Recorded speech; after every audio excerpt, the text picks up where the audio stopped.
we have one more game for you. Let's get all the cast up here. This game is called Good Advice, Bad Advice, Worst Advice. This is going to look great on the video. I'm like, you having a good time tonight? I'm like, crickets.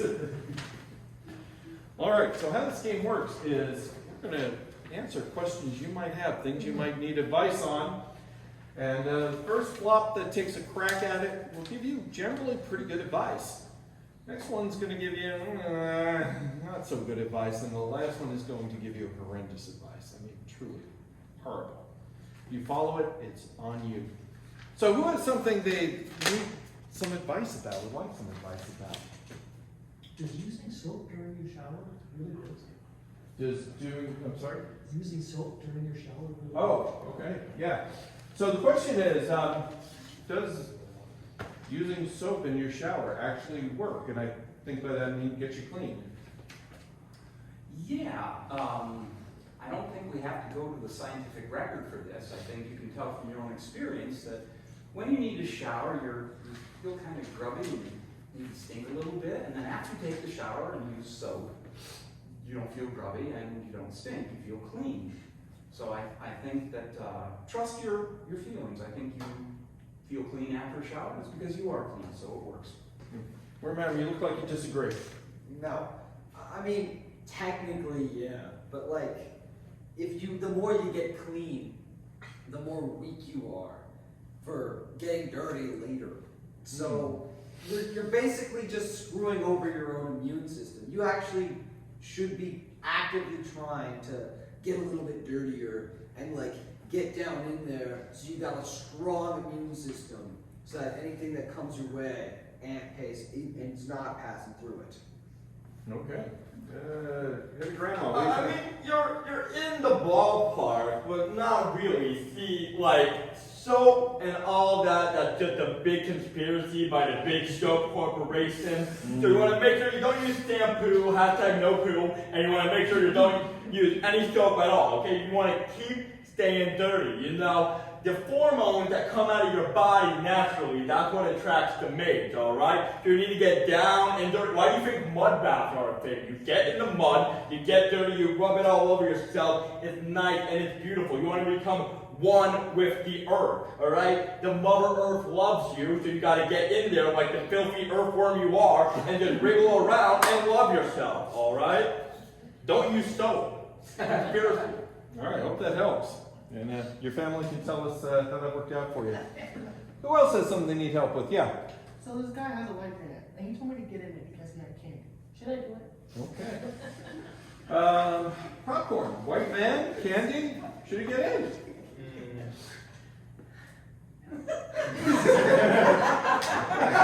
Pretty definitive preference is no, but I feel like Mrs. Meatball might have a different take on that. I mean, if it's hard candy, then probably not. Yeah. But I mean, okay, if he has like, you guys have Mike and Ike's? I mean, those are amazing. I would get into any color van for those. Like Mike and Ike's sours, they're not covered in the sour shit. They're sour in and of themselves, which I really I like that a lot. So if he had that, I would much enjoy that. Also, I like a good butterscotch. So if you have a white van, come by my block with those specifically, and I would. Okay. Kat, what do you think? I mean, you guys are not, I mean, you're just not seeing the whole picture. Do you know what trouble he went through to get a windowless van? Have you tried to get a windowless van these days? You just can't do it. He went through the effort of getting a windowless van, and have you seen the price of candy? I mean, my God, why wouldn't you do this? It's you know, plus, maybe he just wants a road trip. Maybe he wants to take you to the movies. I mean, you don't know. Maybe he just wants to give you candy. Just get in the goddamn van already. I'm not going to ask you again. Okay? Get in the van. God, it's not that hard. It really isn't. It's true. Hope that helps. Use your own discretion, of course. Who else has something they need some help with? Yeah, please. How do I kidnap my neighbor's cat? Just get in the van.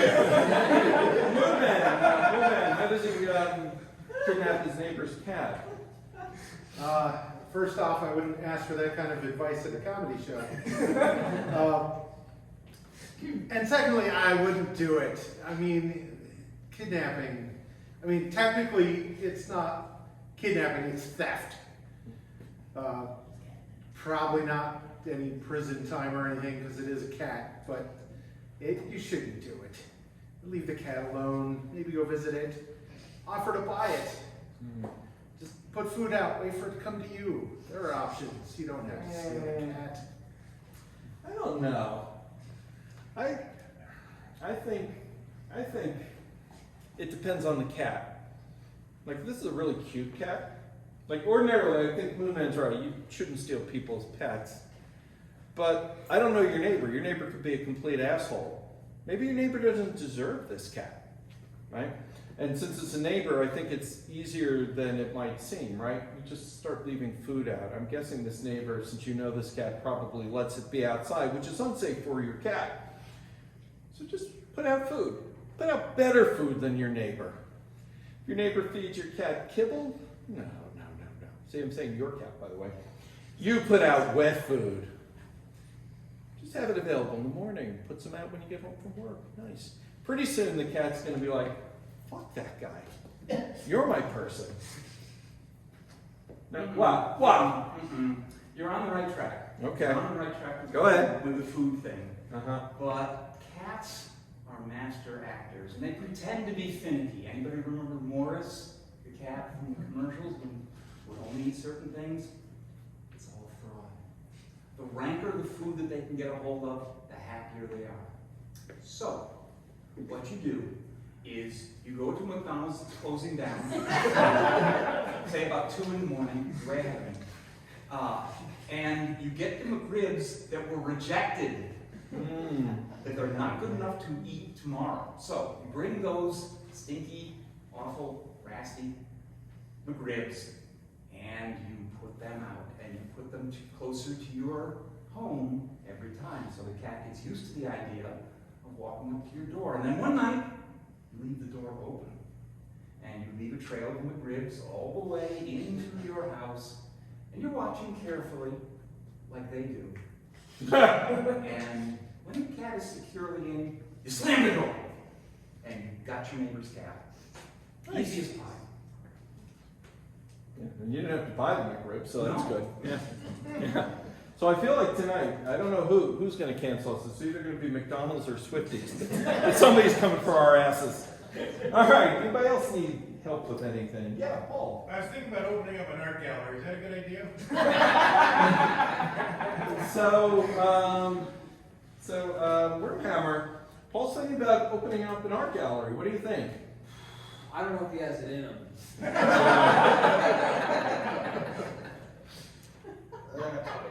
All right, no. So you say no. Yeah. Heavy Grandma, do you think Paul should open an art gallery? Well, here's the thing about art galleries. I mean, you could put anything out there, and you could say, this is art. You don't even have to, like, convince people that it is art. You can stand in the middle of the floor and be like, I am art. And people will be like, huh, yeah, you're right. Cool. That's the beauty of art. It's all about interpretation. So, what I suggest, not only do you buy an art gallery, you don't put anything in there. They have to use their own mind. You have to, like, gaslight them a little bit. It's like, the art is here. very You don't see the overwhelming. art? What the fuck is wrong with you? It's everywhere. You don't see art? That just means you're not creative. Wow, you don't have a creative bone in your body. What is wrong with you? Because art is everywhere. Okay. Nice. Wow, crap coin. If looks could kill. Okay, get this. You want to open an art gallery? What you should really do is open a performance space. And you bring in people in shirts with things on them. Most people in shirts with things on them. And we stand here and we talk about Swifties, and we talk about McRibs? We talk about McRibs and swimming in hell and Heaven's Gate and all that, and then you hang things on the wall, just things, colors, ochre face, Colonel Mustard, well done umber, ampersands, art, do it! Fucking terrible idea. Hope that helps, Paul. You had a question, yeah. Talk me out of it. So I'm pregnant, but I also really like wine. I don't know what to do. Okay, we have a question about pregnancy and wine. This is Meatwad, quite a dilemma. What might you offer? Get a fake ID that makes you younger, so they won't let you into the liquor store. So sort of a little security system almost. Yeah, nice. Cam, what do you think? Well, are you religious? No. You are now. See, here's the thing. Jesus turned water into wine. Jesus turned wine into water. So if you just buy your wine and just pretend it's water, there is no problem. And when the doctor asks you, hey, have you been drinking? Well, no, I've just been drinking water. I've been drinking 64 ounces of water every day. Well, that's good. You stay hydrated. When they ask you if you do fruit, yeah, I do lots of grapes. Yeah, it's a great diet. You'll be fine. Don't worry. Loaded nutrition. Yeah. What do you think? I say go for it. If my mother's proof of anything, you can drink. Well, you're pregnant. Hey, look at me. Smoke too. I'm fine. Look at how I turned out. You could be like this. Your kid would be just like me. You'd be happy. Both be happy, and then when the kid comes out, you can make them drink then too. And smoke. And smoke. Yeah, you got a day drinking, buddy. Yeah, nice. That's good. Do we have any other questions while we're here tonight? One last question. Okay, I think we can do one last question, right? Yeah, sure, of course. Okay. Yeah, So what's my up? parents are getting separated. Oh, I'm so sorry. And- Or maybe not. And, they don't know who should get the house in the Hamptons. Oh, yeah. Okay, well, of course I would tell you, you should probably advise them to get a mediator, right? You shouldn't be the mediator. You're their child. You shouldn't have to choose between your parents, right?